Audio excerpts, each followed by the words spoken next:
otvoreno prvenstvo Balkana, preko 15 zemalja, učestvuje čak i Rusija, jer je otvoreno prvenstvo, preko 170 učesnika i zaista velik događaj ne samo za Pale, već i za Republiku Srpsku, Bosnu i Hercegovinu i ceo naš region. Ovo takmičenje organizuje Bokserski savez Srbije u saradnji zajedno sa Bokserskim savezom Republike Srpske i Bosne i Hercegovine i uz pokroviteljstvo predsjednika Republike Srpske Milorada Dodika i načelnika opštine Pale. Mislim da će spektakl mnogo daleko da ode, jer TV Arena Sport prenosi uživo sve dane, tako da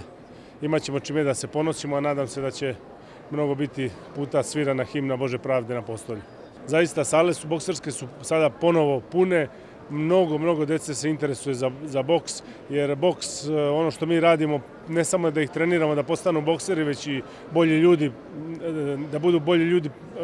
kad izađu iz sale, nego kao što su u nju ušli, i da u bokserskoj sali treneri ih vaspitavaju, grade im karakter, uče ih da životu gledaju u oči, da nije važno koliko jako u životu udare, već koliko jako udarac mogu da prime i da nastave da se bore i da jednostavno to budu časna, poštena deca koja će sutra biti dobri ljudi na bilo čime da se budu bavili u životu.